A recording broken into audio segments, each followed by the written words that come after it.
রব্বুল আলামিন কোরআনে কারিমে পুরা কোরআন শরীফ পড়ে আমি এই সাবজেক্টটা বানিয়েছি।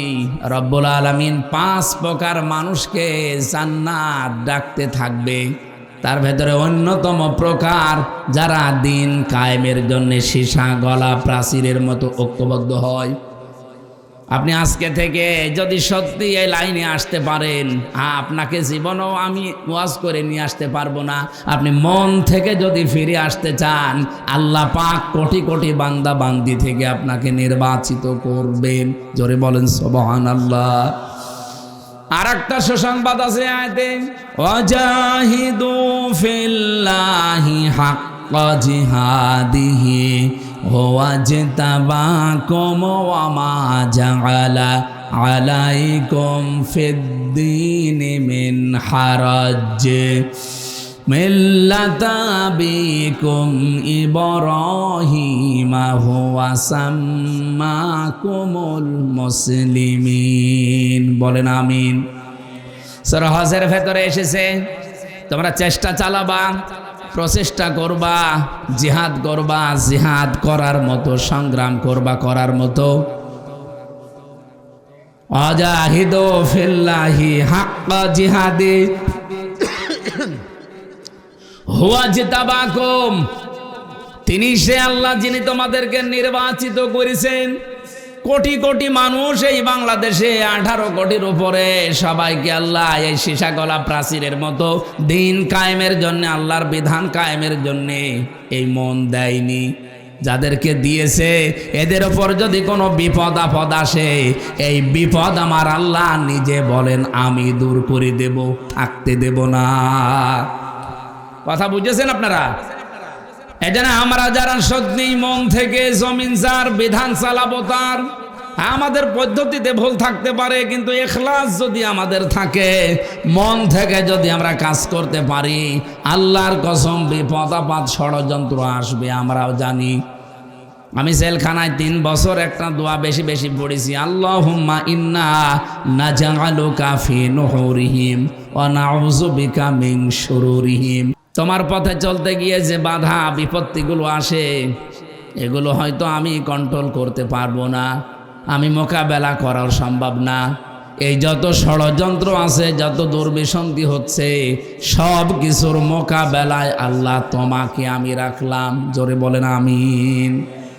আজ আমাদের এই ছোট্ট বাংলাদেশ নিয়ে যে ষড়যন্ত্র চলছে, এর মোকাবেলায় আমরা কাকে রাখবো বলেন তো? কারণ আমাদের তো সেই ক্ষমতা, সেই শক্তি এখনো হয়ে ওঠেনি। কারণ শয়তানের দলে লোক বেশি থাকে। সবচাইতে বড় বিষয়, আমাদের প্রতিবেশী নামে যারা কলঙ্ক, এটা রেকর্ড হচ্ছে, আমি জানি তারা আমাকে শত্রু ভাববে, ভাবুক। এই পৃথিবীতে যত দেশ আমি ঘুরলাম, প্রত্যেকটা দেশের পাশে মুসলমান দেশ কম বেশি পেলাম, এমনকি খ্রিস্টান দেশ, বৌদ্ধ দেশ, তারাও যদি থাকে তারা বন্ধুত্বের মতো আচরণ করে।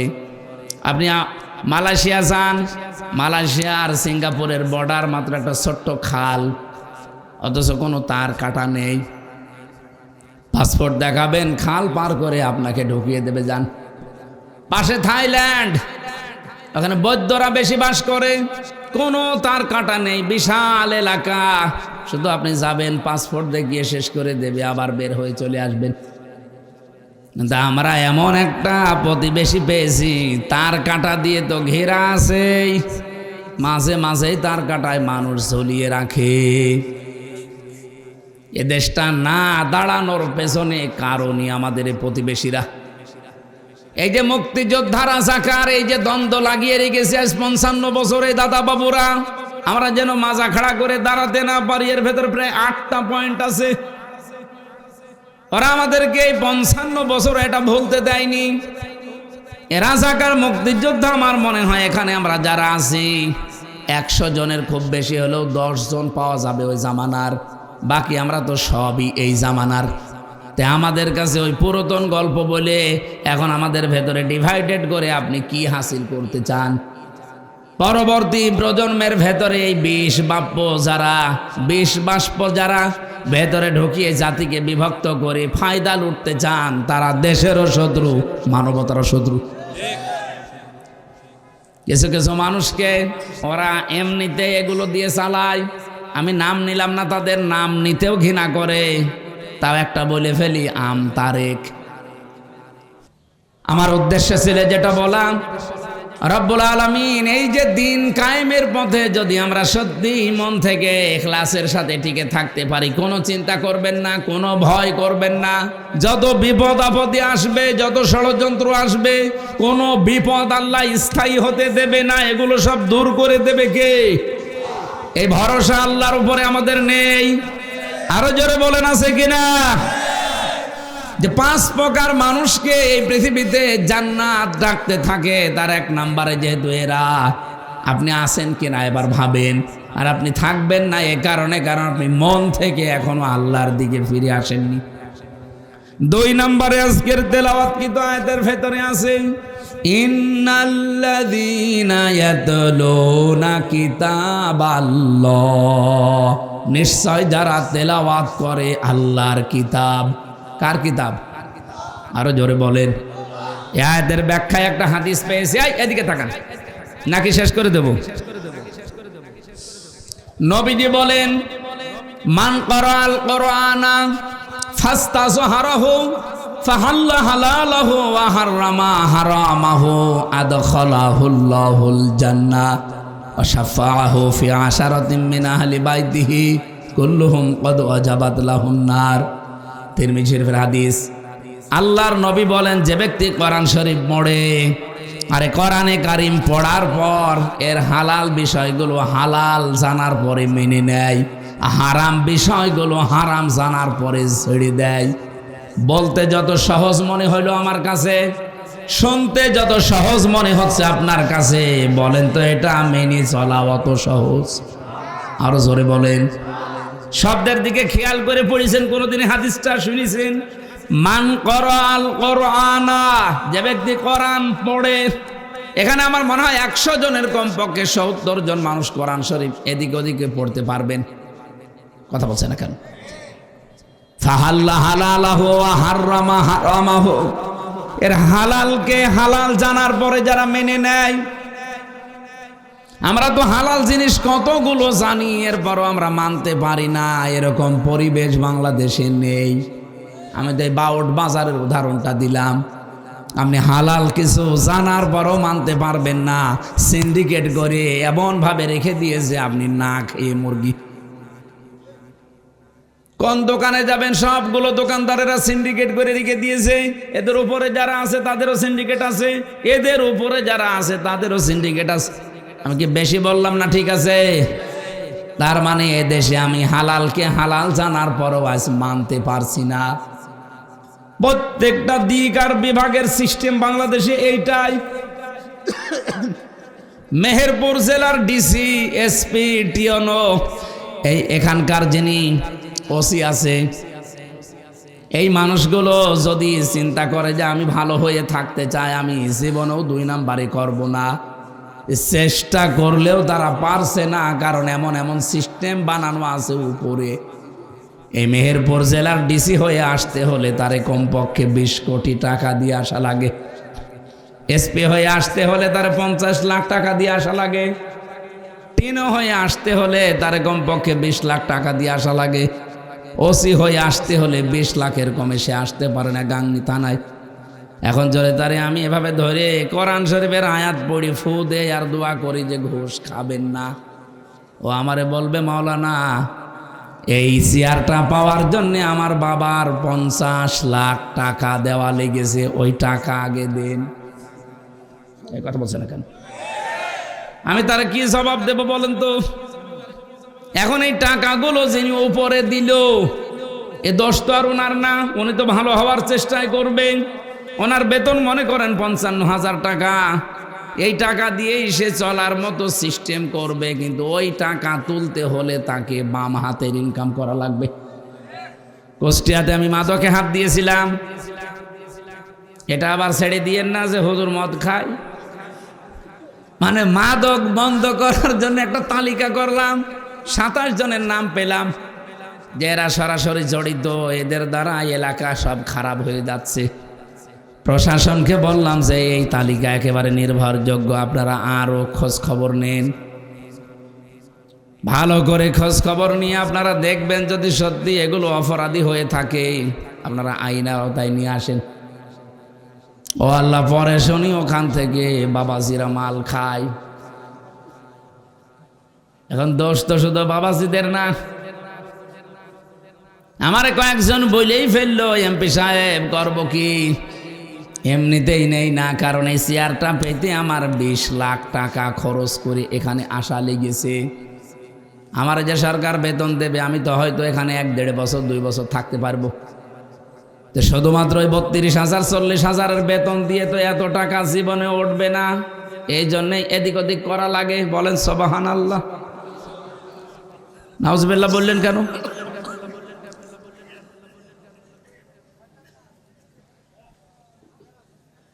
যাদের তালিকা করে দিলাম তারা এই রাত 10টা 11টা 12টায় আমার বাড়িতে নিচতলায় এসে বলে, মাওলানা হুজুর মানুষ এমপি হয়েছেন, অসুবিধা নেই, আমাদের নামে তালিকা দেন। আমাদের কাছে তো বাবাজির আগে জিনিস নিয়ে যায়, তালিকা যতই দেবেন ধরবে না। এখন এই দোষ শুধু যারা এই কয়জন আছে এদের না, এদের উপরে যারা এই 20 লাখ 50 লাখ 20 কোটি টাকা নিয়েছে ধরা লাগবে তাদেরকে। এই জন্যই বলছিলাম 1628 জন মানুষের মন যতদিন পর্যন্ত আবু বকরের মতো ওমরের মতো তৈরি না হবে এ দেশে শুধু ওয়াজ নসিহত করে ভালো করা সম্ভব না। নবীজির হাদিসের ভাষা দেখেছেন, কোরআন যারা পড়ে ফাহাল্লা হালালাহ, ফা দিয়েছেন মাঝখানে, এর হালালকে হালাল জানার পরে যারা মেনে নেয়, ও বাংলার মানুষেরা যেহেতু হালালকে হালাল আমরা জানি কিন্তু মানতে পারি না, এরকম পরিবেশ নেই। কয়েকটা তো উদাহরণ দিয়ে বললাম আছে, তার মানে আমরা পারছি না আজ। আর হারামকে হারাম জানার পরেও ছেড়ে দিতে পারছি না। ঘুষ দেওয়া হারাম জানে না কে? এক কথা বলেন না কেন? আমার বাবাও তো জানতো ঘুষ দেওয়া হারাম, অথচ 3 বছরে আমার এই মামলাটা প্রায় 40 বার কোর্টে তুলেছে। সিএমএম কোর্টে, জজ কোর্টে, হাইকোর্টে, আর একবার তুলতে কমপক্ষে 1.5 লাখ 2 লাখ টাকা খরচ হয়েছে। আমার বাবা জানার পরেও দেওয়া লেগেছে, কারণ উপায় নেই। যদি না দিয়ে অভাবে রেখে দেয় তা আমি কিয়ামত পর্যন্ত জেলেই থাকব।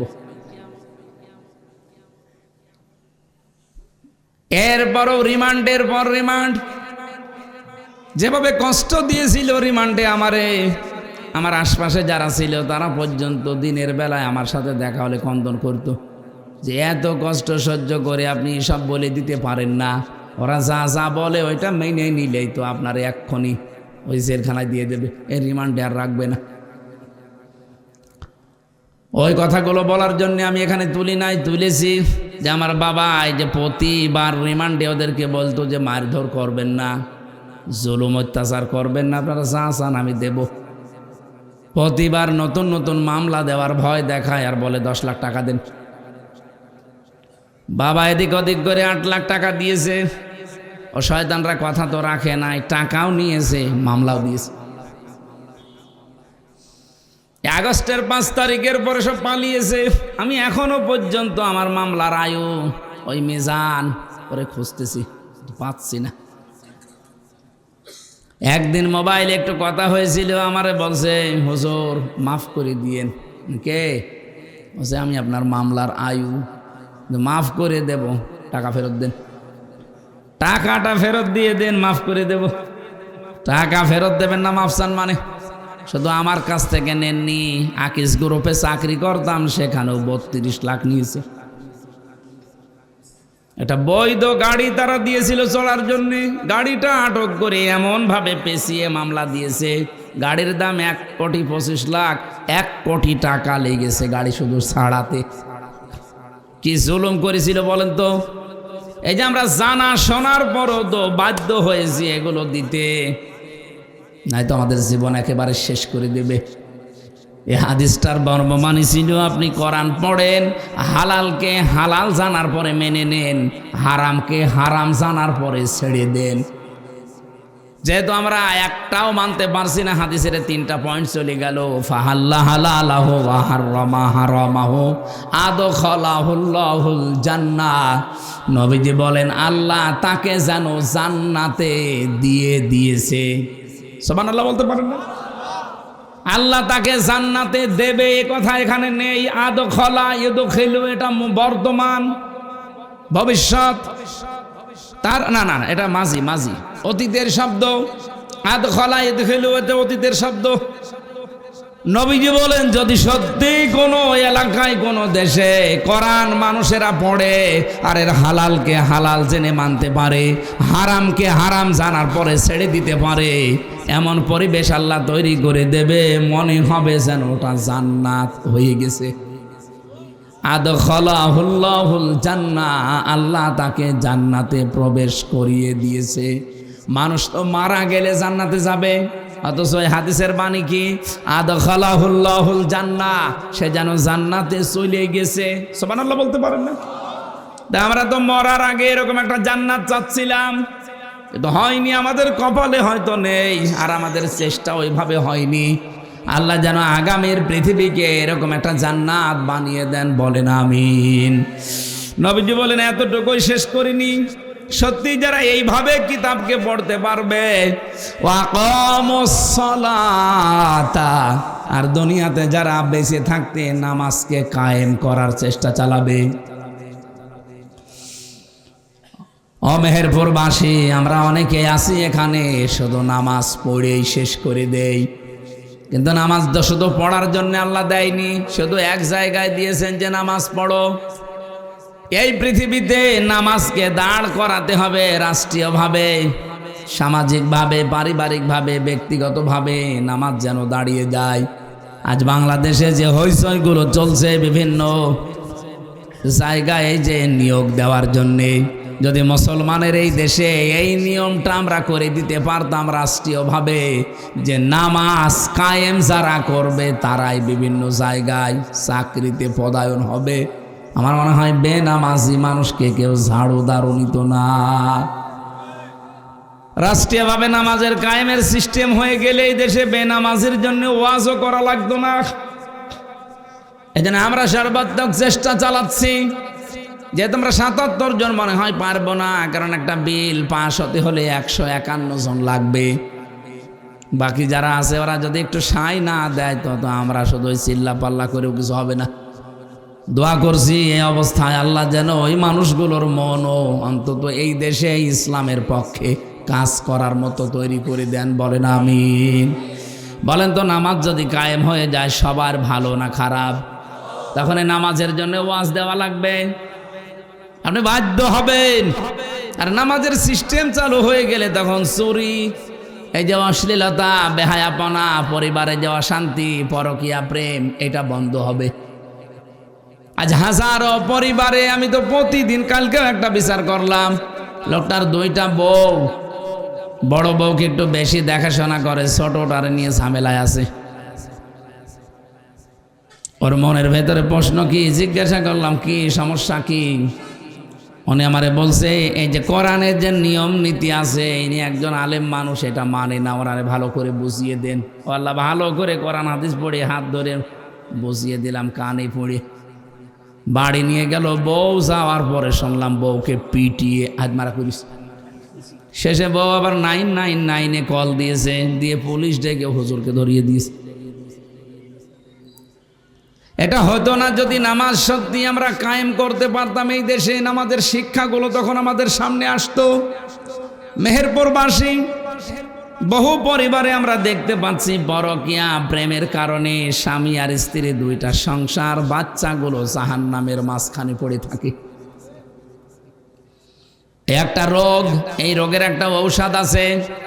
যারা এখানে আছেন যে বিয়ের পরে 1-1.5 মাস, 2 মাস, 5 মাস নিজের বউ ভালো লাগে, এরপরে 2 বছর 3 বছর পরে আর নিজের বউ ভালো লাগে না, অন্যের বউ দেখলেই কেমন যেন ভালো লাগে, এরকম মানুষ নেই? নিজের বউ প্রথম ভালো লাগতো, এই 2-2.5 বছর 5 বছর পরে আর নিজেরটা ভালো লাগছে না, অন্যেরটা দেখলেই কেমন যেন ভালো লাগে। এরকম আছেন কারা? হাত তোলেন তো। নেই, এখানে নেই।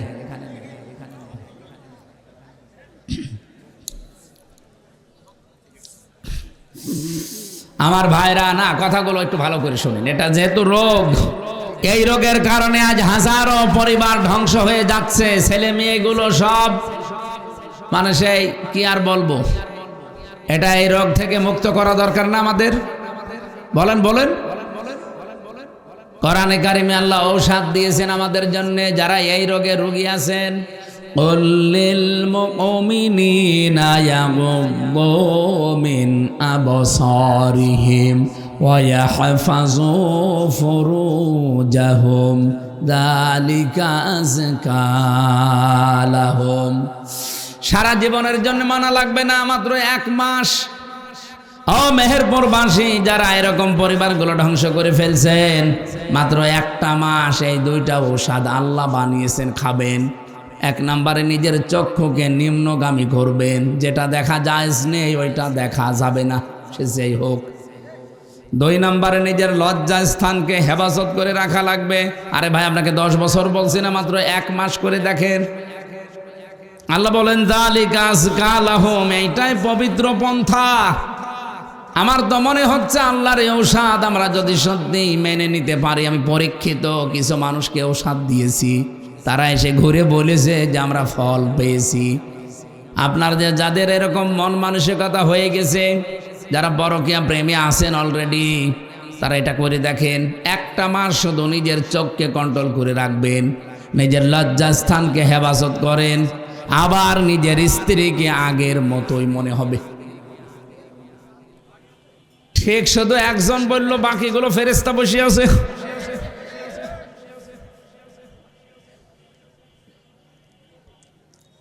নামাজ আমাদের দেশে কায়েম থাকলে এই পারিবারিক জীবনের যে অবক্ষয়, এটা বন্ধ হয়ে যেত, আমরা বন্ধ করতে পারতাম। ওয়ানফাকু মিম্মা রাযাকনাহুম সিররা ওয়া আলানিয়া, তোমরা খরচ করবে তোমাদের মালকে, সম্পদকে, রিজিককে, প্রকাশ্যে এবং গোপনে। এখানে যে রিজিকের শব্দ দেওয়া আছে, রিজিক মানে শুধু খাবার না। ওসি সাহেব যে চেয়ারে বসে আছে ওইটাও রিজিক।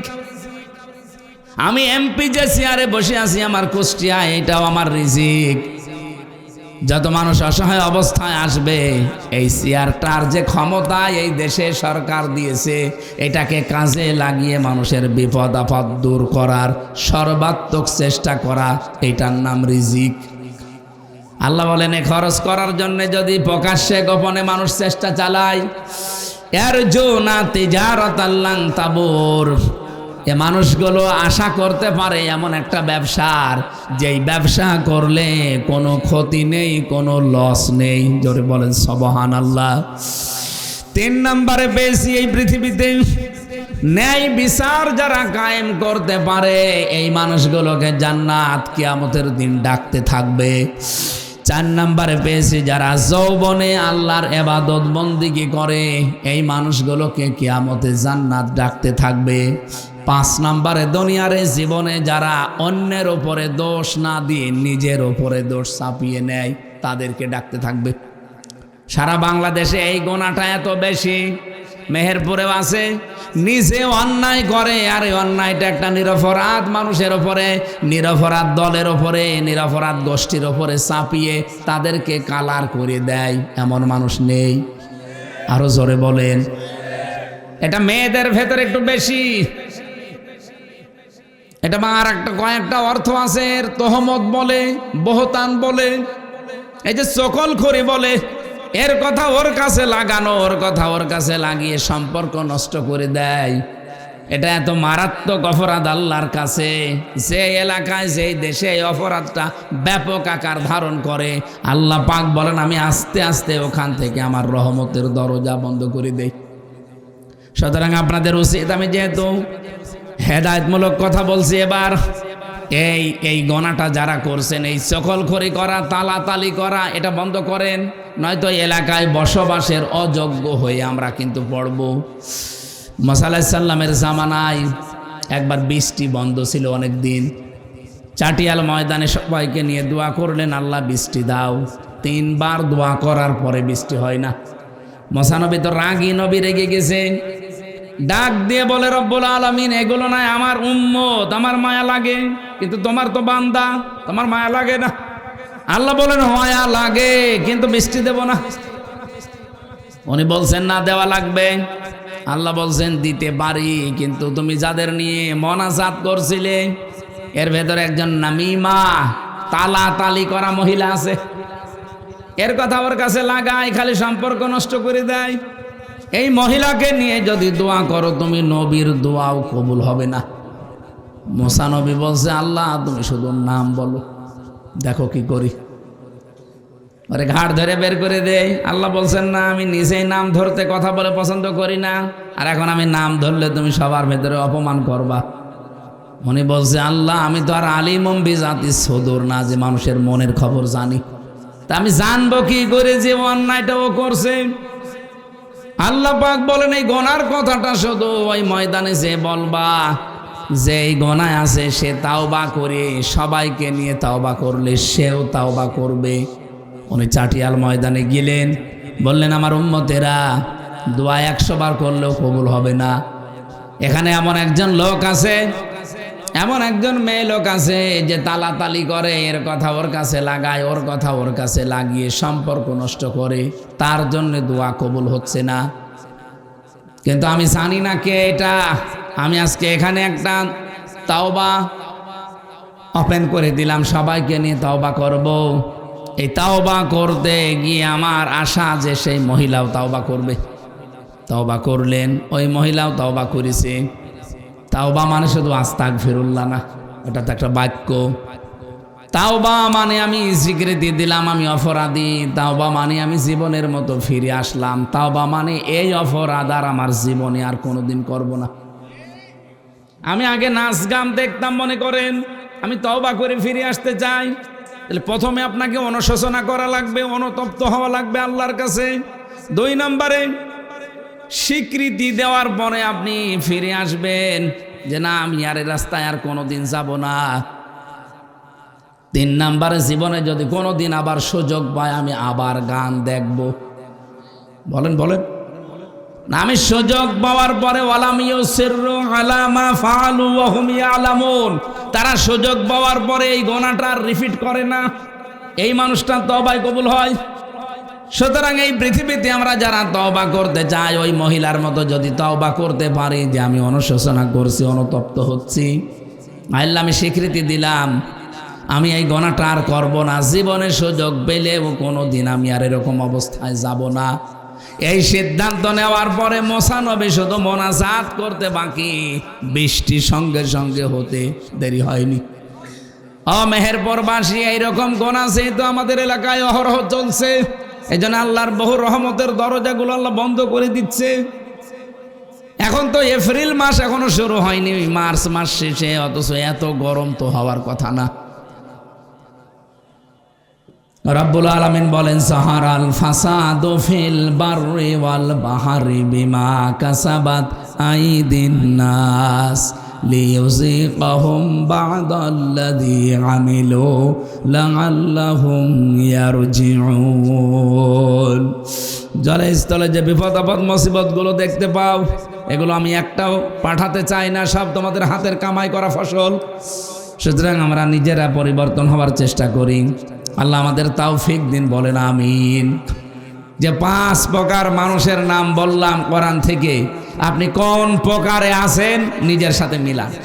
আল্লাহ যেন এই 5 প্রকারের যে কোনো এক প্রকারে আমাদের কবুল করেন, বলেন আমিন। 1 নম্বরে যারা দিন কায়েমের জন্য ঐক্যবদ্ধ হয়, 2 নম্বরে যারা কোরআনে কারিম তেলাওয়াত করে, 3 নম্বরে এই জমিনে যারা নামাজ কায়েমের জন্য চেষ্টা চালায়, 4 নম্বরে যারা ন্যায় বিচার কায়েমকারী হয়, 5 নম্বরে যারা যৌবনে ইবাদত করে এবং মানুষের দোষ চর্চা বন্ধ করে। আল্লাহ আমাদেরকে 5 প্রকারের ভেতরে যেন শামিল রাখেন, বলেন আমিন।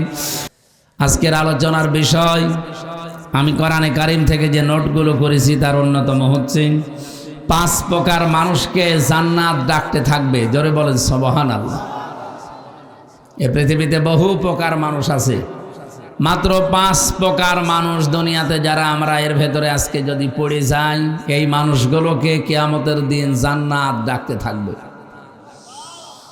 কিয়ামতের ময়দানে সর্বপ্রথম হযরতে ইব্রাহিম আলাইহিস সালাম তিনি পোশাক পরা অবস্থায় উঠবেন। মুহাম্মদুর রাসূলুল্লাহ সাল্লাল্লাহু আলাইহি ওয়াসাল্লাম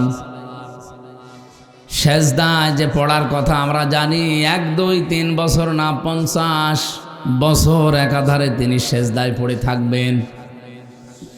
রব্বুল আলামিন বলেন, জান্নাতের যে দরজাগুলো আছে সর্বপ্রথম প্রতিটি দরজা ডাক দিতে থাকবে মুহাম্মদুর রাসূলুল্লাহকে। এরপরে নবীদের ভেতরে হযরত ইব্রাহিম আলাইহিস সালামকে, আর সাধারণ চ্যানেলে আমরা মানুষ যারা আছি তাদের ভেতরে ডাক দেবে সর্বপ্রথম হযরতে আবু বকর সিদ্দিক রাদিয়াল্লাহু তাআলা আনহুকে। আমার প্রশ্ন, তিনি কি করেছিলেন? জান্নাতের দরজাগুলো তাকে ডাকতে থাকবে, তিনি কি করলেন দুনিয়ায়? তিনি যে হায়াত পেয়েছিলেন 200-250 বছর, তাও না, আমাদের মতোই হায়াত তার ছিল। এই 60-70 বছরের মতো হায়াত, 63 বছর তিনি বেঁচে ছিলেন, তার জীবন থেকে পেয়েছি। কি এমন কাজ করে গেলেন যে জান্নাত তাকে ডাকতে থাকবে? নবীজি মাঝে মাঝে বলতেন, তাম পৃথিবীর আকাশে যে তারকাগুলো কেউ দেখতে পাও, যদি গণনা শুরু করো হয়তো একদিন গুনতে গুনতে শেষ হয়ে যাবে। হযরতে ওমর জীবনে মুসলমান হওয়ার পরে যে নেকির কাছে আঞ্জাম দিয়েছে, ওমরের নেকি শেষ হবে না। এটা শোনার পরে হযরতে আয়েশা সিদ্দিকা রাদিয়াল্লাহু তাআলা আনহা, নবীজির স্ত্রী, হযরতে আবু বকরের মেয়ে, তিনি একটু মনে মনে আফসোস করলেন যে মনে মনে যে আমার বাবার নামটা বললে একটু ভালো লাগতো। বিশ্ব নবী জানিয়েছিলেন হযরতে আবু বকর আমাকে যে পাহারা দিয়েছিল হেরা গুহার গারের সুরের ভেতরে 1 রাত, এখানে একটা রাতে পাহারা দিয়ে যে সওয়াব সে কামাই করেছে, হযরতে ওমরের সারা জীবনের নেকি দিলে ওই 1 রাতের নেকির সমান হবে না। হযরতে আবু বকরকে কিয়ামতের দিন যত উম্মত আমরা দুনিয়াতে আছি নবী রাসূল বাদ দিয়ে, সব উম্মতের নেকি এক পাল্লায় দিলে আবু বকরের পাল্লা ভারী হয়ে যাবে। এত ফজিলতের কথা আছে আবু বকর সম্পর্কে। হযরতে আবু বকর সিদ্দিক জীবনে যেটা করেছেন তার অন্যতম এই, তিনি কোরআনে কারীমকে একত্রিত করেছিলেন। এই এক জায়গায় করার কারণে কিয়ামত পর্যন্ত যত মানুষ কোরআন পড়বে প্রত্যেকটি সওয়াব আমল নামায় হযরতে আবু বকরের অটোমেটিক চলে যাবে। এজন্য আমরা পড়ি যা পাই উনি এমনিতেই তাই পেয়ে যান। কিয়ামত পর্যন্ত যত মানুষ আমরা দুনিয়াতে আসব, যত নেকি কামাই করতে পারবো, আবু বকরের মতো নেকি হবে না। তাহলে আমরা এখান থেকে একটা শিক্ষা অলরেডি পেয়ে গেছি। জীবনে যেই কয়দিন আমরা বেঁচে আছি পৃথিবীতে কোরআন কেন্দ্রিক জীবন চালাতে চাই। এই কথা বলেন না কেন? আমরা কোরআন কেন্দ্রিক জীবন চালাতে চাই। আমি আজকে তাফসীরের ভেতরে আসার সময় দেখছিলাম এই পৃথিবীতে যত কাতার আছে 2টা কাতার আল্লাহর কাছে সবচাইতে প্রিয় এবং তিনি ভালোবাসেন দেখলেই। 1 নম্বরের কাতারের নাম, যারা নামাজের কাতারে নামাজ পড়ার জন্য যারা কাতার সোজা করে দাঁড়ায়, এই কাতারটা দেখলে আল্লাহ পাক খুশি হন এবং আনন্দ পান। 2 নম্বরের কাতারের নাম হচ্ছে ইন্নাল্লাহা ইউহিব্বুল্লাযীনা ইউকাতিলুনা ফি সাবিলিহি সাফফান কান্নাহুম বুনিয়ানুম মারসুস।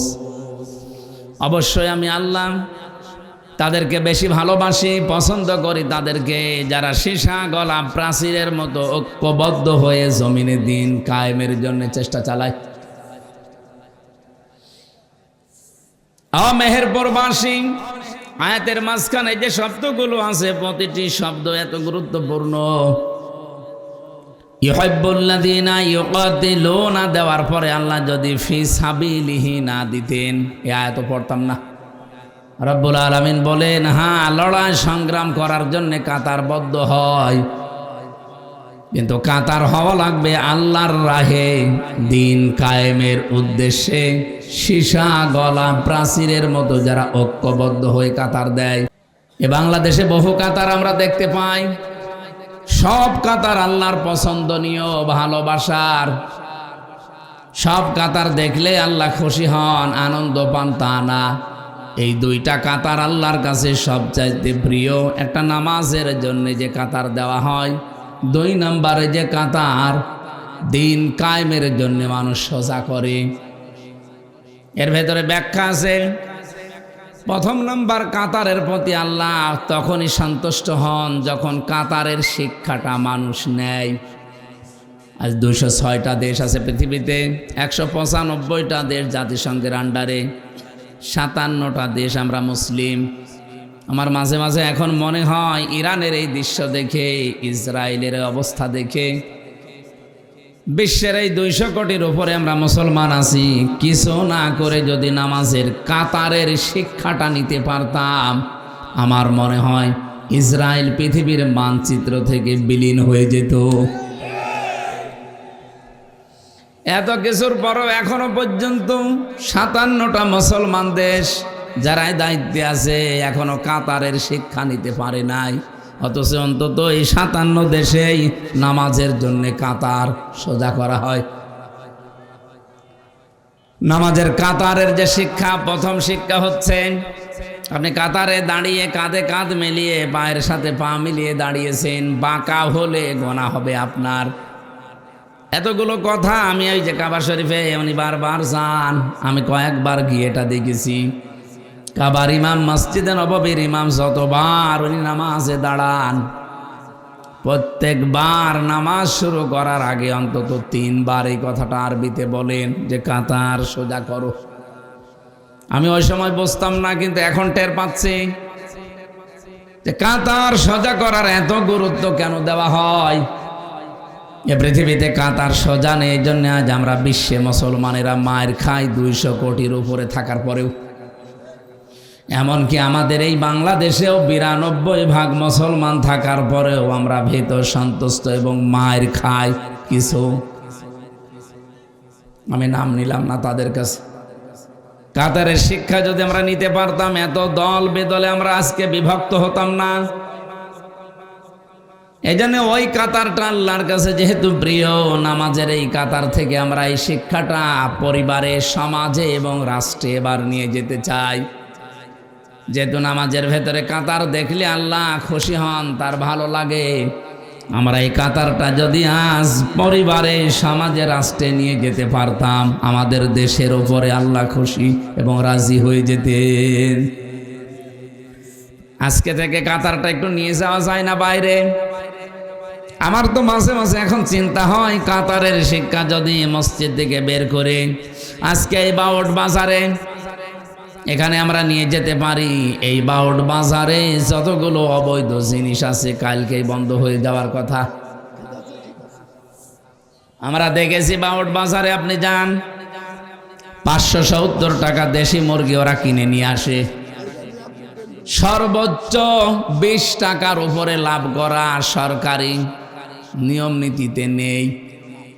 তাহলে আপনি 590 টাকায় সর্বোচ্চ বিক্রি করতে পারবেন। কত?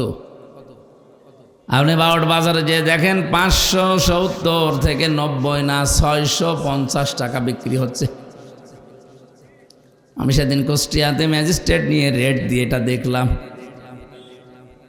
এটা যদি কেউ ধরা পড়ে তার 1 বছর জেল হবে, 1 লাখ টাকা জরিমানা হবে। নামাজে যেভাবে কাতার সোজা করেছিলেন আল্লাহর একটা বিধান মানার জন্যে, এখানে আল্লাহর একটা বিধান মানা হবে, সেটার নাম সেজদা। নাম কি? আরো জোরে বলেন।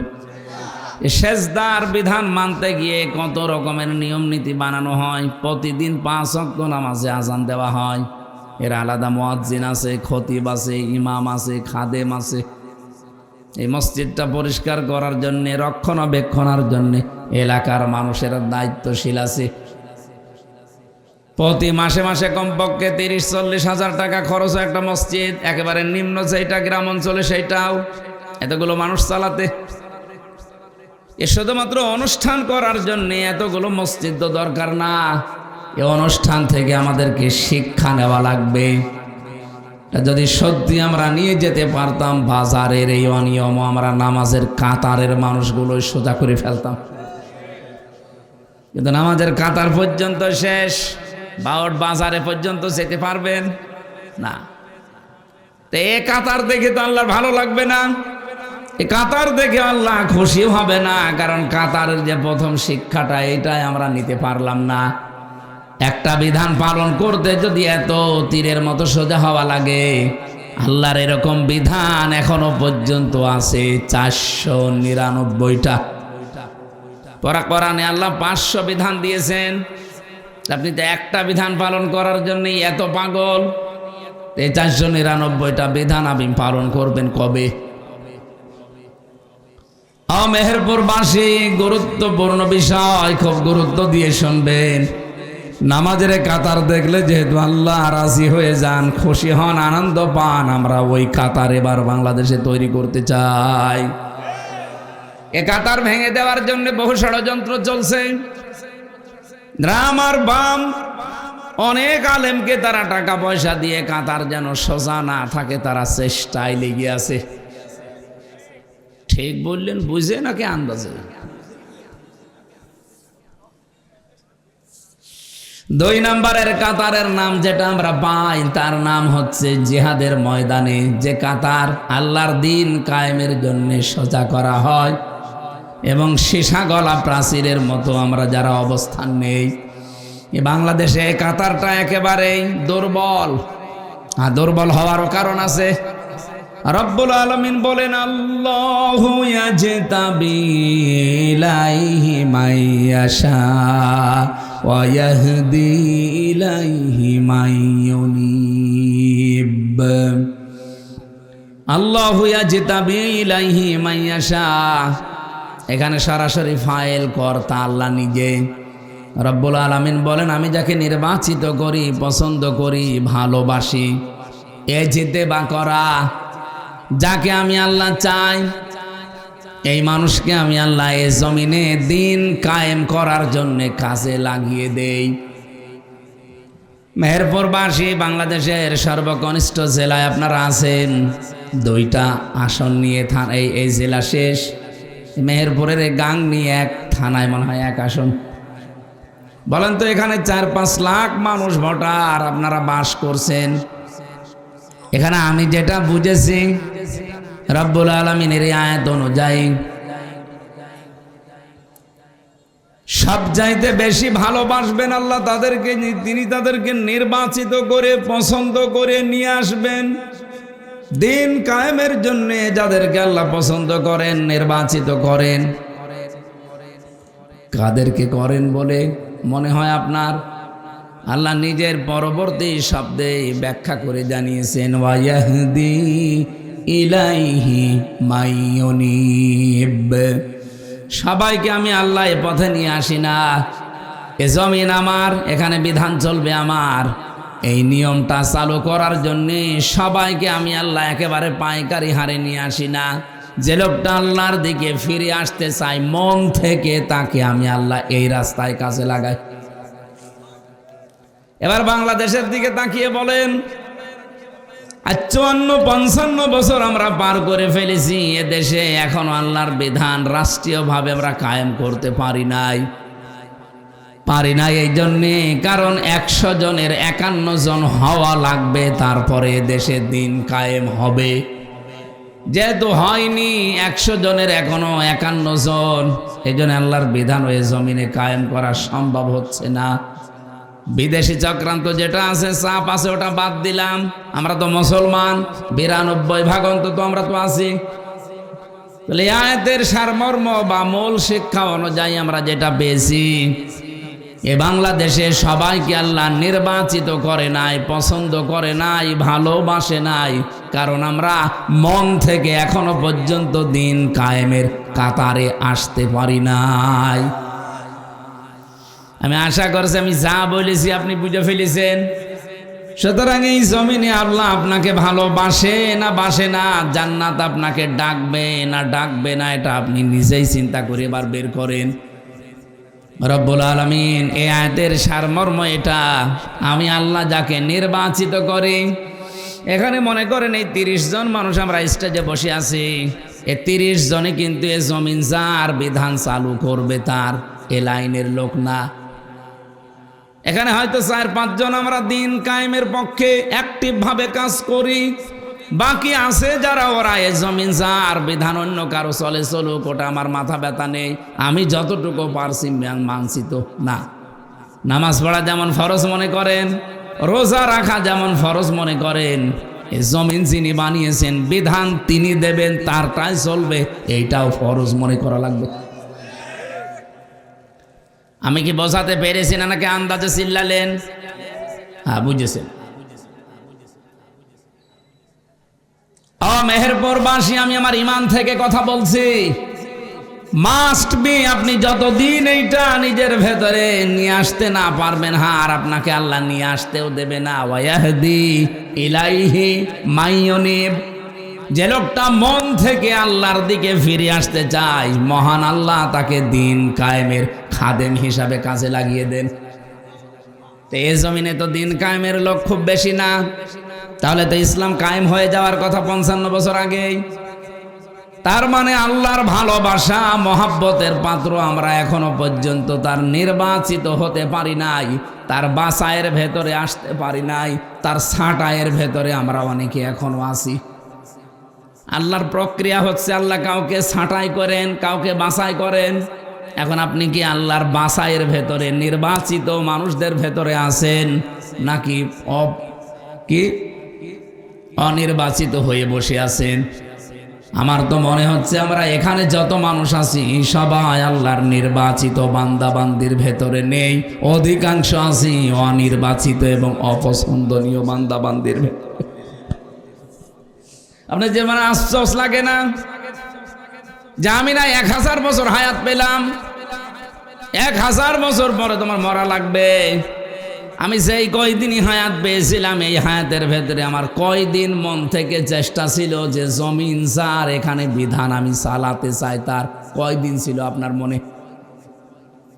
সাহাবায়ে কেরাম যা অমর হয়ে আছেন, ওনারা কি বেশি দিন হায়াত পেয়ে অমর হয়েছেন? ওনারা 200 বছর 500 বছর বেঁচে ছিলেন তা না, আমাদের মতো এই 50, 60, 70 বছর বাঁচতেন। কিন্তু এখন ওই 1500 বছর পরে তাদের নাম শুনলে রাদিয়াল্লাহু তাআলা আনহু আনহা বলা লাগে, এমনি খেলা করার জন্য না, তারা মন থেকে দিন কায়েমের জন্য আল্লাহর দিকে ফিরে এসেছিলেন। আমি সহ আপনারা সবাই যেন উদ্বুদ্ধ হতে পারি, সবাই বলেন আমিন। ও মেহেরপুরবাসী, পাশের জেলায় বাড়ি, এই জন্য অনেক মায়া নিয়ে কথা বলছি আপনাদেরকে। ফিরে আসেন। আপনি বেঁচে থাকা অবস্থায় যদি আল্লাহর দিন কায়েমের চেষ্টা না করেন, তো আপনি বেঁচে থাকা আর কুকুর বেঁচে থাকা সমান। এটা একটু বেশি হয়ে গেল না? বেশি হয়নি, এটাই ঠিক আছে। আমি 1000 বছর হায়াত পেয়ে বেঁচে থেকে খাবার খেয়ে সন্তানাদি জন্ম দিয়ে বিশাল এলাকার মালিক হয়ে 1000 বছরে ক্ষমতার চেয়ারে থেকে করব কি? আমাকে তো আল্লাহ একটা উদ্দেশ্য নিয়ে জমিনে পাঠিয়েছিলেন। সে উদ্দেশ্যটাই এইটা যে জমিন আমার, এখানে বিধান চালাতে হবে আমার। আমি এখন এটা পারি নাই। 54 বছর চলছে মানুষের নিয়ম নীতি, আমিও শান্তিতে নেই, আমার এলাকাও শান্তিতে নেই। আফগানিস্তানে ছিলাম, আমি দেখেছি এখানে যে মানুষগুলো আল্লাহর বিধানটা কায়েম করে মনে হচ্ছে যে তারা জান্নাতের ভেতরে আছে। আপনি মেহেরপুরের ইসলামী ব্যাংক থেকে 20 লাখ টাকা নিয়ে এই বাউট পর্যন্ত খালি হাতে আসতে পারবেন? আসতে বলেন। আসতে হয়তো পারবেন, মনের ভেতরে কত রকমের চিন্তা আসবে আপনার। কোন জায়গায় হয়তো ছিনতাইকারী আছে, ডাকাত আছে, এমনকি পথের ভেতরে যদি ধরে টাকা দিতে না চান মেরেও ফেলতে পারে। নাকি বেশি বলে ফেললাম? আমি নিজের চোখে দেখা আফগানিস্তানে আল্লাহর বান্দা 20 লক্ষ মনে করেন বাংলাদেশের টাকা এরকম পলিথিনের ভেতরে নিয়েছে। 3 কিলোমিটার দূরে তার বাড়ি ব্যাংক থেকে। লোকটা গাড়ি পায়নি, এজন্য হেঁটে যাচ্ছে, টাকা তুলে মনে হচ্ছে বাজার নিয়ে যাচ্ছে সব টাকা। মনের ভেতরে তার কোনো চিন্তা নেই, কোনো ভয় নেই, একটাই মাত্র ভয় আছে যে আমার আল্লাহ দেখতেছে। বলেন সুবহানাল্লাহ। আমরা এইটা চাই ভাই। আমাদের 56,000 বর্গ মাইল যেদিন এরকম হবে তখন আমাদেরও অভাব থাকবে না। আজ তেলের জন্য কেন হাহাকার করা লাগবে? এ দেশের যে সম্পদের অভাব নেই। ডক্টর ইউনূস বিদায় নেওয়ার সময় 6 মাসের খাদ্য এবং এই দেশ চালানোর জন্য যে সরঞ্জাম লাগে উনি রেখে গেলেন। কি এমন হয়ে গেল 1.5 মাসের ভেতরে হাহাকার লেগে গেল? দায়িত্বে যারা আছেন খুব ভালো করে এটা যাতে রেকর্ড হচ্ছে, আর কালকে সংসদ আরম্ভ হচ্ছে, আমার ফলোর আসতেও পারে, কথা বলবো ঠিক এই ধাঁচেই। আশা করব আমরা আগামীর বাংলাদেশে যেন গজব হয়ে না দাঁড়ায়। এই 1628 জন মানুষ আমরা দায়িত্বে আছি এই দেশের। এখন আমি এই ছোট্ট মাথা দিয়ে চিন্তা করে দেখেছি, এই 1628 জন মানুষ যদি সত্যি আমরা হযরতে ওমরের মতো মন তৈরি করতে পারি, হযরতে আবু বকরের মতো মন তৈরি করতে পারি, আল্লাহর কসম এই বাংলাদেশ বিশ্বের বুকে 5 বছর লাগবে না, 2 বছরে দাঁড়িয়ে যাবে। হযরত আবু বকরের সন্তান আব্দুল্লাহ উনি এসে বলছিলেন, মা আমি পায়েস খেতে চাই। সিদ্দিকে আকবর তার স্ত্রী স্বামীকে এসে বললেন, স্বামী তুমি তো দেশের দায়িত্বে আছো, প্রধানমন্ত্রী, এখন ছেলে পায়েস খেতে চায় কিন্তু ঘরে সেই পরিমাণ আটা বা চাউল নেই। এক কাজ করো, এ মাস তো শেষ হতে এখনো কয়দিন বাকি আছে, বাইতুল মালে দিনই দায়িত্বে আছে, খাজানসি তারে বলো যে আগামী মাসের বেতন যেন দিয়ে দেয়। এই বেতনটা পেলে হয়তো ওই টাকা দিয়ে আমি এখনই রান্না করে দিতে পারতাম। উনি বললেন ঠিক আছে আমি দেখি, চেষ্টা করে। অর্থমন্ত্রী বলা হয়, বাইতুল মালে যিনি দায়িত্বে আছে ডাক দিয়ে বললেন, আমারে আগামী মাসের অগ্রিম বেতন দিয়ে দেন। বাইতুল মালে যিনি আছেন উনি ডাক দিয়ে বলে, খলিফাতুল মুসলিমিন আপনি আগামী মাস 1 মাস বেঁচে থাকবেন, সেই গ্যারান্টি আপনারে কে দিয়েছে? আগামী 1টা মাস আপনাকে জনগণ ক্ষমতার চেয়ারে রাখবে, এ গ্যারান্টি আপনারে কে দিল? আপনি তো আজ আছেন কাল নেই, আর মরণ আপনার এখন, এই যে কথা বলেন এখনই চলে আসতে পারে। আপনি কার ওপরে ভরসা করে 1 মাসের অগ্রিম বেতন চান? অর্থমন্ত্রীর কথা শোনার পরে বলছে আমার দরকার নেই। বাড়িতে গেলেন, স্ত্রীকে বললেন না হবে না, যে অবস্থা কথা শুনে আসলাম আমার দ্বারা সম্ভব না, এই আমাকে জানিয়েছে বাইতুল মাল থেকে। স্ত্রী যেহেতু বিচক্ষণ ছিলেন, বুদ্ধিমতী ছিলেন, ডাক দিয়ে বললেন, স্বামী ঠিক আছে আপনার কিছু করা লাগবে না। 7 দিন পরে মাস শেষ, বেতন পেলেন, রাষ্ট্রের পক্ষ থেকে যে ভাতা দেওয়া হয় এ টাকাটা পেলেন। আমার যেমন ভাতা প্রতি মাসে মাসে 55,000 টাকা আমার সংসার চালানোর জন্য সরকার দেয়। এখনো চালু হয়নি, মনে হয় 1 তারিখ থেকে চালু হবে। তো বলেন তো, ওনারে টাকা দেওয়ার পরে স্ত্রী যেহেতু 1 মাস এই টাকা দিয়ে সংসার চালাবে, প্রতিদিন যে খরচটা হয় ওই খরচের পরে 1 মুষ্টি করে চাউল তুলে তুলে রাখে। 15 দিন তুলতে তুলতে প্রায় 2 কেজি হয়ে গেছে। এই চাউলটা পাশের বাড়িতে বিক্রি করে ওই টাকা দিয়ে পায়েস বানিয়ে সন্তানকে দিয়েছি, আর স্বামীকে বলে আসেন। উনি খাবার খাওয়ার পরে মিষ্টি মুখ করবে, এটা খাবার সময় বলছে স্ত্রী, আমি তো এই পরিমাণে টাকা অন্তত তোমার হাতে দেইনি, পায়েস পেলি কোথায়?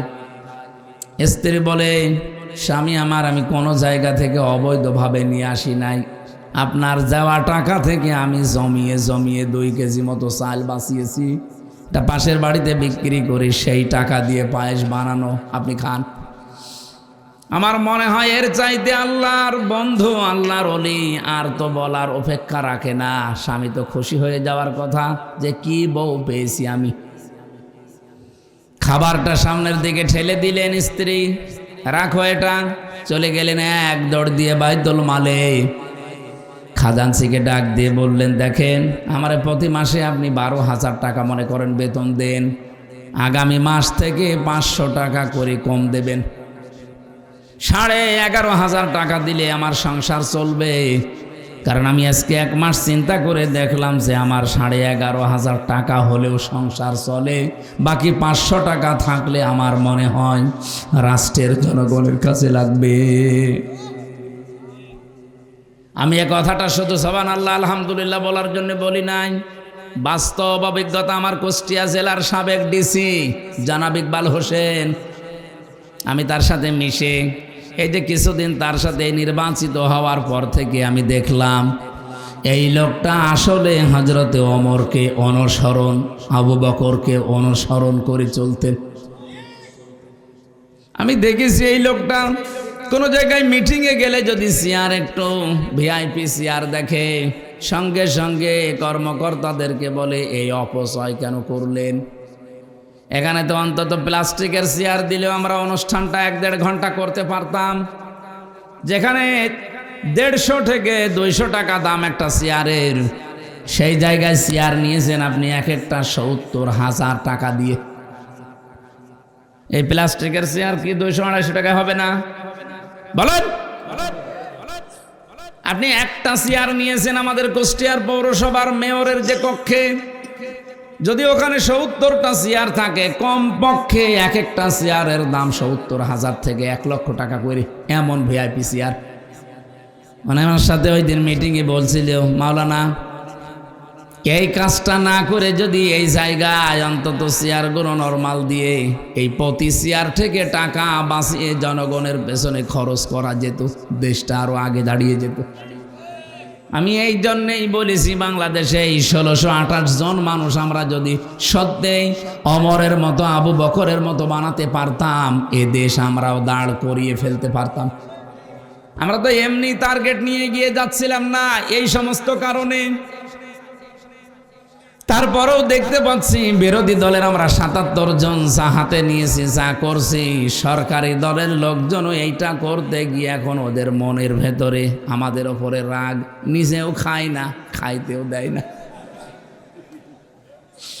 কারণ আমরা বলেছি সরকারি কোনো ট্যাক্স ফ্রি গাড়ি আমরা নেব না, কোনো প্লট নেব না, ফ্ল্যাট নেব না, সরকারি যে সুবিধা ওটা আমার দরকার নেই। ওরা চিন্তা করছে বিরোধী দলে থেকে যদি না নেয়, আমরা সরকারি দলে থেকে নিলে আমরা জবাব দেব কি। ওরাও ঘোষণা দিয়েছে আমরা নেব না। তো সবাই তো আর আল্লাহর ওলি না। ওদের 213 জনের ভেতরে যদি কয়েকজন বাদ দিয়ে আর 209 জন আছে, এই 209 জনের ভেতরে অলরেডি 3 ভাগ হয়ে গেছে। 1 ভাগ বলছে নেব, আর একবার বলছে নেব না, আর মাঝখানের বলছে আল্লাহ যা করে। এরা মুসিবতে আছে। মেহেরপুরবাসী, আমি বড় আফসোস নিয়ে বলছি, এই 1628 জন মানুষ, আমি মনে মনে প্রথম দিন শপথ নেওয়ার পরে ভেবেছিলাম যে আমরা 77 জন মিলে একেবারে তীরের মতো সোজা করে রাখতে পারবো, কিন্তু দেখছি যে না, বাস্তবতা অত সহজ না। ওনাদের ভেতরে এখন কেউ ভারত প্রেমী, কেউ আমেরিকা প্রেমী, দেশপ্রেমী মানুষ খুবই কম। যাদেরকে চেয়েছিলাম ওই মানুষগুলোকে দায়িত্বই দেয়নি।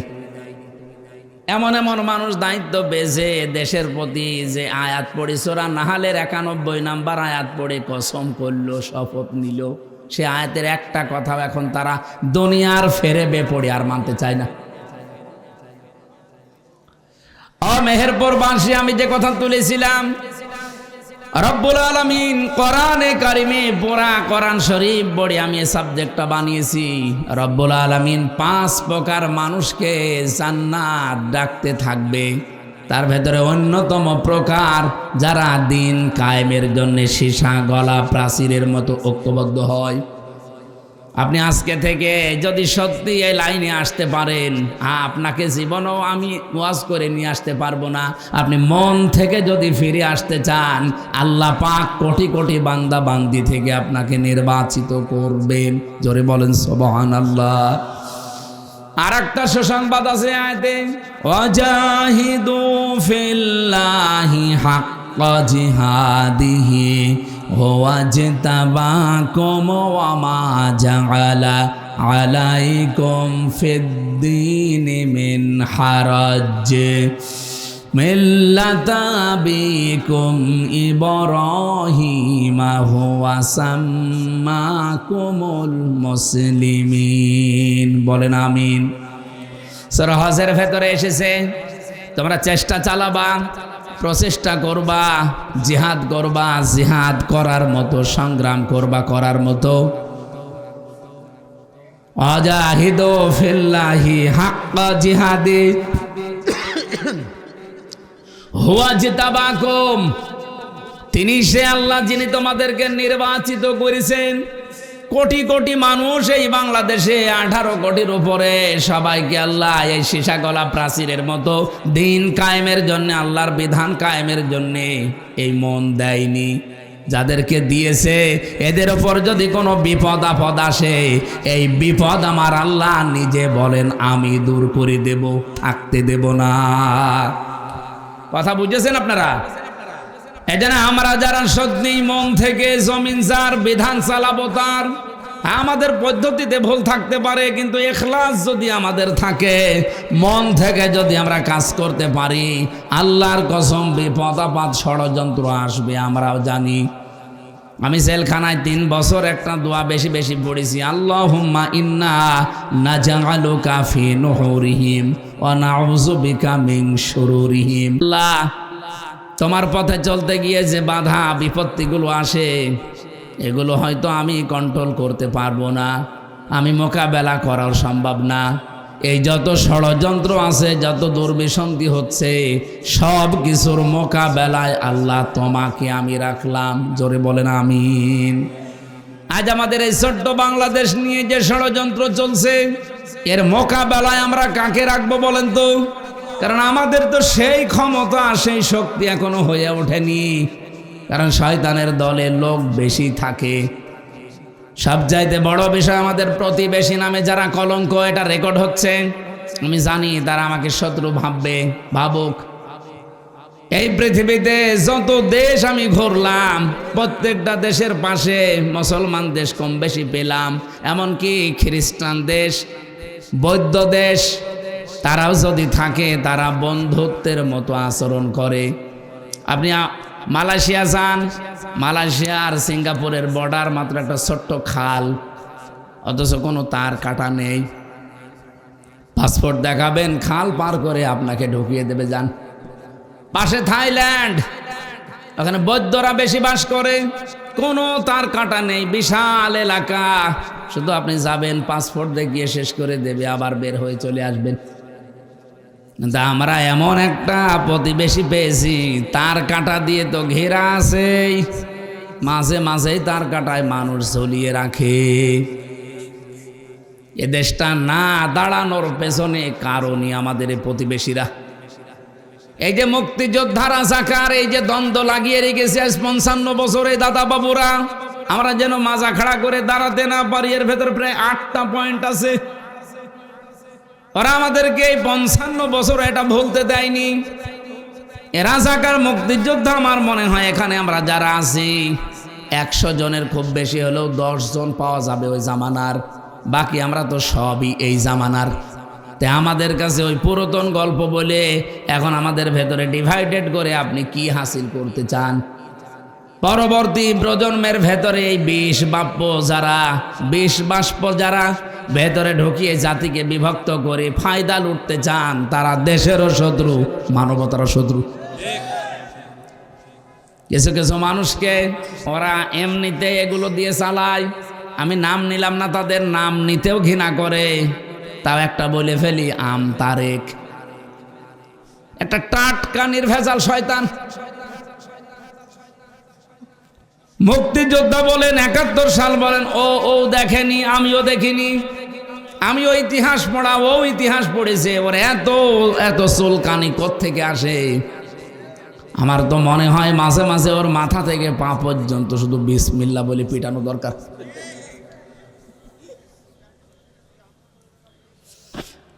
আমার উদ্দেশ্য ছিল যেটা বলা, রব্বুল আলামিন এই যে দিন কায়েমের পথে যদি আমরা সত্যি মন থেকে ইখলাসের সাথে টিকে থাকতে পারি, কোনো চিন্তা করবেন না, কোনো ভয় করবেন না। যত বিপদ আপদে আসবে, যত ষড়যন্ত্র আসবে, কোনো বিপদ আল্লাহ স্থায়ী হতে দেবে না, এগুলো সব দূর করে দেবে কে? এই ভরসা আল্লাহর উপরে আমাদের নেই। আরো জোরে বলেন আছে কিনা? যে 5 প্রকার মানুষকে এই পৃথিবীতে জান্নাত ডাকতে থাকে, তার 1 নম্বরে যেহেতু এরা, আপনি আছেন কিনা এবার ভাবেন। আর আপনি থাকবেন না এ কারণে, কারণ আপনি মন থেকে এখনো আল্লাহর দিকে ফিরে আসেননি। 2 নম্বরে আজকের তেলাওয়াতকৃত আয়াতের ভেতরে আছে, ইন্নাল্লাযীনা ইয়াতলুনা কিতাবাল্লাহ, নিশ্চয় যারা তেলাওয়াত করে আল্লাহর কিতাব। কার কিতাব? আরো জোরে বলেন। এই আয়াতের ব্যাখ্যায় একটা হাদিস পেয়েছি, এদিকে তাকান, নাকি শেষ করে দেব?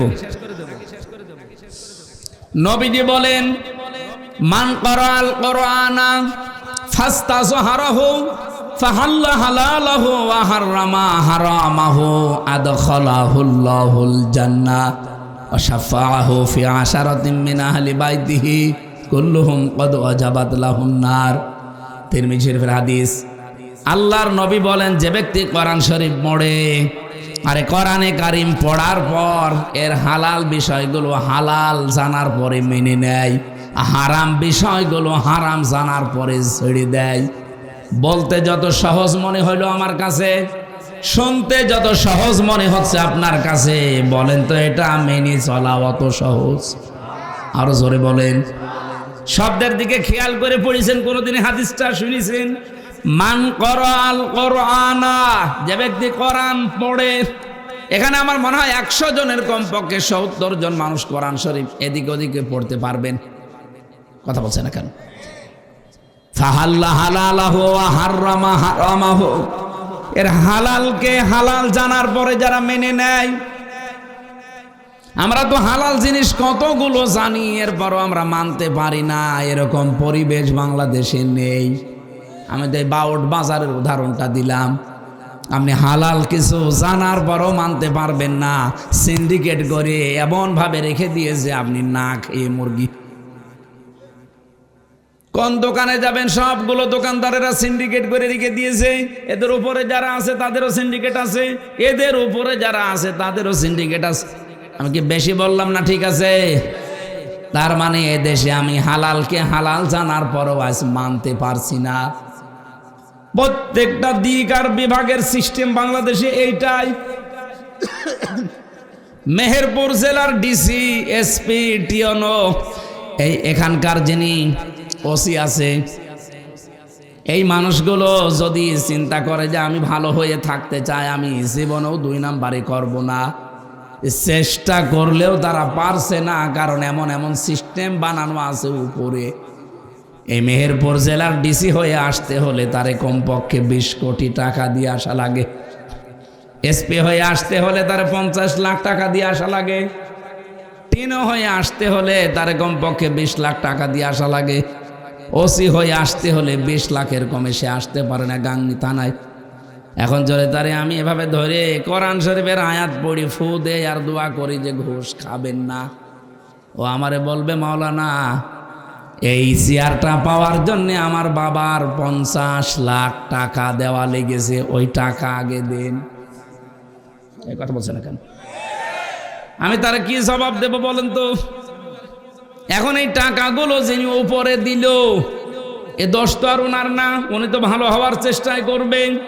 ওনার বেতন মনে করেন 55,000 টাকা, এই টাকা দিয়েই সে চলার মতো সিস্টেম করবে, কিন্তু ওই টাকা তুলতে হলে তাকে বাম হাতের ইনকাম করা লাগবে।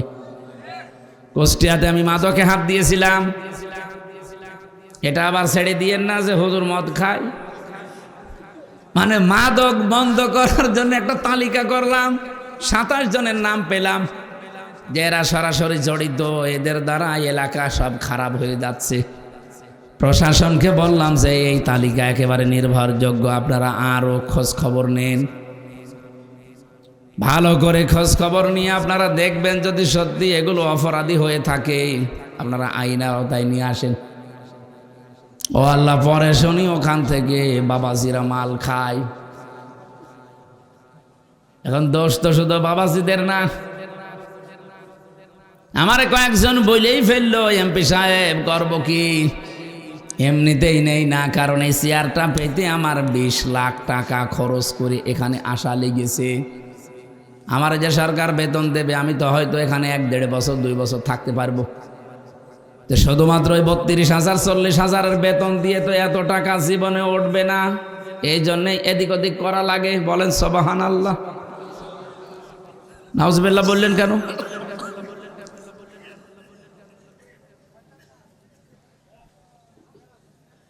যাদের তালিকা করে দিলাম তারা এই রাত 10টা 11টা 12টায় আমার বাড়িতে নিচতলায় এসে বলে, মাওলানা হুজুর মানুষ এমপি হয়েছেন, অসুবিধা নেই, আমাদের নামে তালিকা দেন।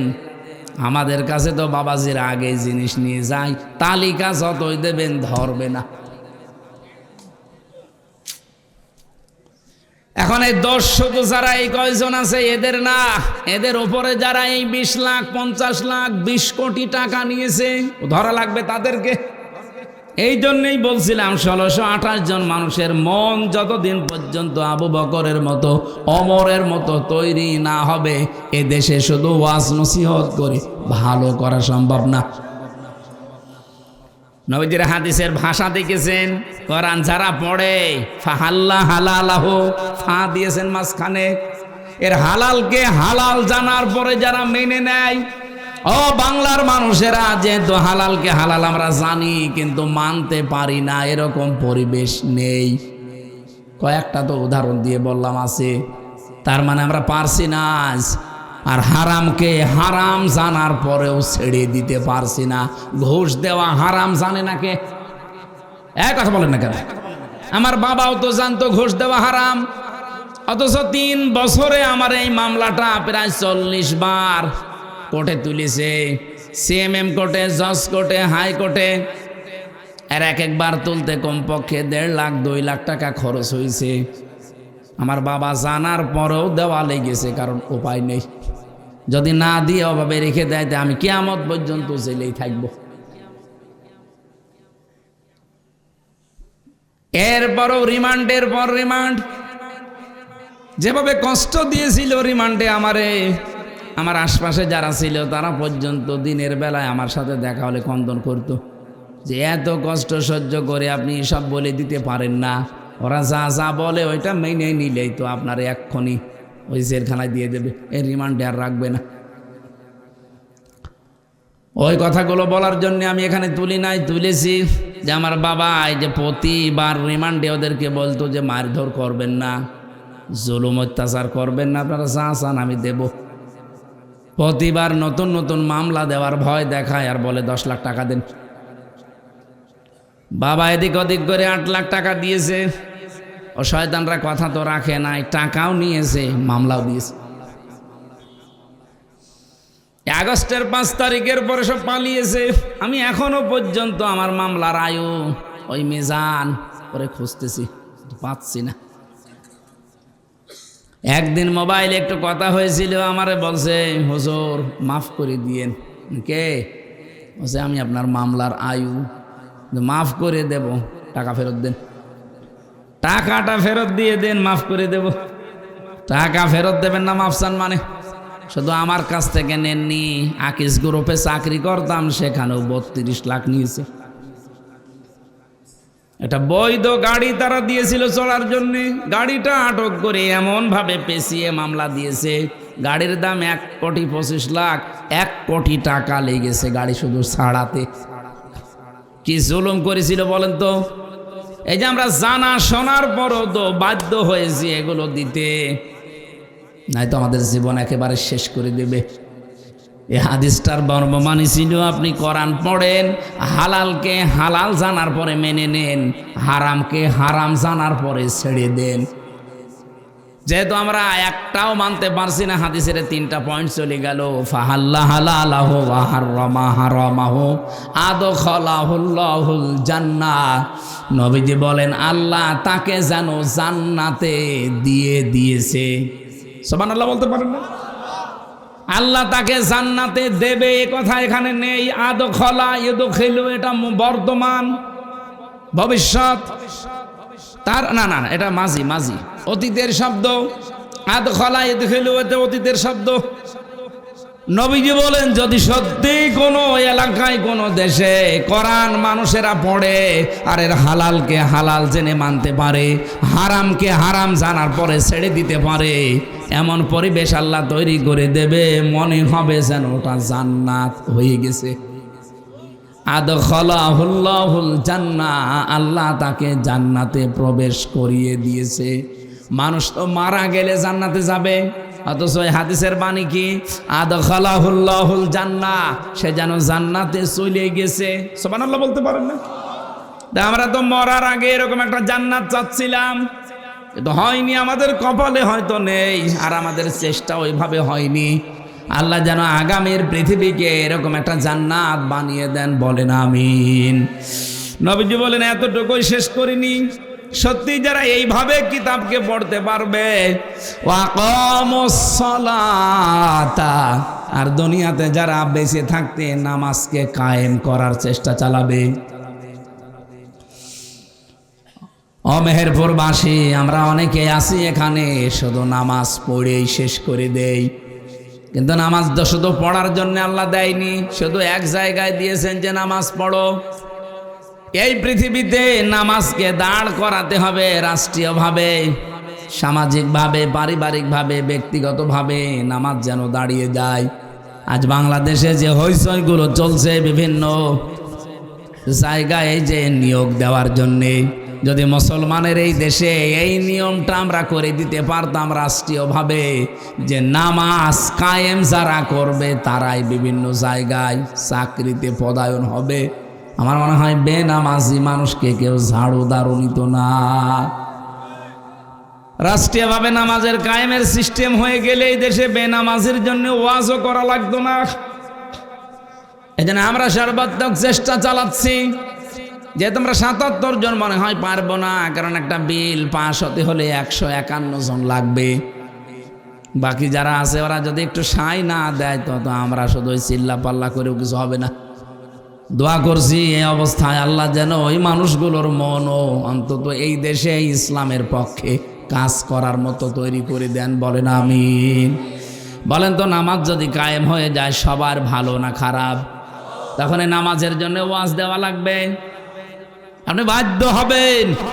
আর নামাজের সিস্টেম চালু হয়ে গেলে তখন চুরি, এই যে অশ্লীলতা, বেহায়াপনা, পরিবারে যাওয়া শান্তি, পরকীয়া প্রেম, এটা বন্ধ হবে।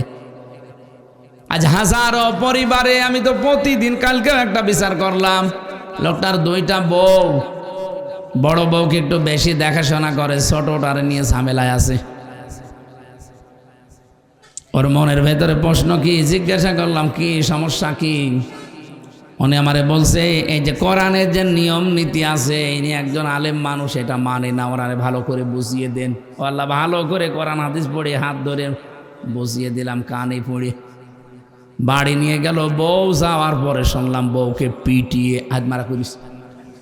শেষে বউ আবার 999-এ কল দিয়েছে, দিয়ে পুলিশ ডেকে হুজুরকে ধরিয়ে দিয়েছে। এটা হতো না যদি নামাজ সত্যি আমরা কায়েম করতে পারতাম এই দেশে, নামাজের শিক্ষাগুলো তখন আমাদের সামনে আসতো। মেহেরপুরবাসী বহু পরিবারে আমরা দেখতে পাচ্ছি পরকীয়া প্রেমের কারণে স্বামী আর স্ত্রী 2টা সংসার, বাচ্চাগুলো জাহান্নামের মাঝখানে পড়ে থাকে। একটা রোগ, এই রোগের একটা ঔষধ আছে। যারা এখানে আছেন যে বিয়ের পরে 1-1.5 মাস, 2 মাস, 5 মাস নিজের বউ ভালো লাগে, এরপরে 2 বছর 3 বছর পরে আর নিজের বউ ভালো লাগে না, অন্যের বউ দেখলেই কেমন যেন ভালো লাগে, এরকম মানুষ নেই? নিজের বউ প্রথম ভালো লাগতো, এই 2-2.5 বছর 5 বছর পরে আর নিজেরটা ভালো লাগছে না, অন্যেরটা দেখলেই কেমন যেন ভালো লাগে। এরকম আছেন কারা? হাত তোলেন তো। নেই, এখানে নেই।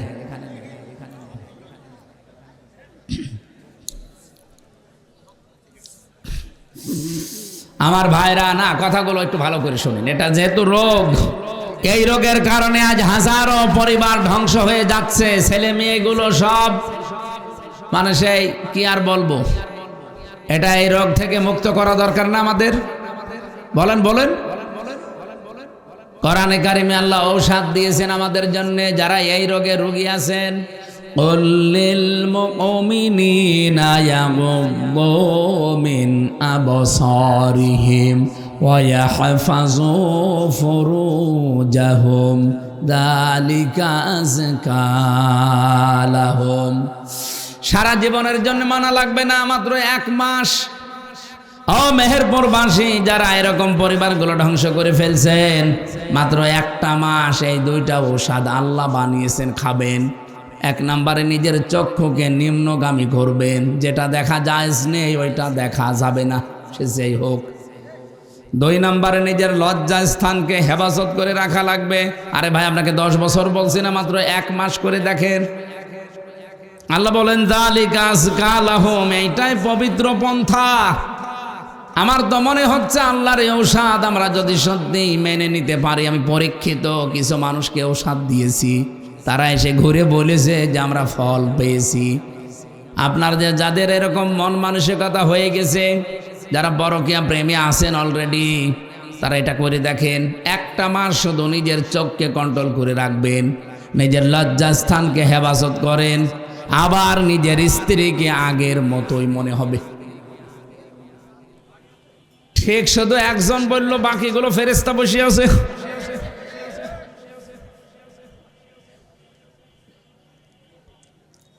নামাজ আমাদের দেশে কায়েম থাকলে এই পারিবারিক জীবনের যে অবক্ষয়, এটা বন্ধ হয়ে যেত, আমরা বন্ধ করতে পারতাম। ওয়ানফাকু মিম্মা রাযাকনাহুম সিররা ওয়া আলানিয়া, তোমরা খরচ করবে তোমাদের মালকে, সম্পদকে, রিজিককে, প্রকাশ্যে এবং গোপনে। এখানে যে রিজিকের শব্দ দেওয়া আছে, রিজিক মানে শুধু খাবার না। ওসি সাহেব যে চেয়ারে বসে আছে ওইটাও রিজিক। আমি এমপি যে চেয়ারে বসে আছি আমার কুষ্টিয়া, এটাও আমার রিজিক। যত মানুষ অসহায় অবস্থায় আসবে, এই চেয়ারটার যে ক্ষমতা এই দেশে সরকার দিয়েছে, এটাকে কাজে লাগিয়ে মানুষের বিপদ আপদ দূর করার সর্বাত্মক চেষ্টা করা, এটার নাম রিজিক।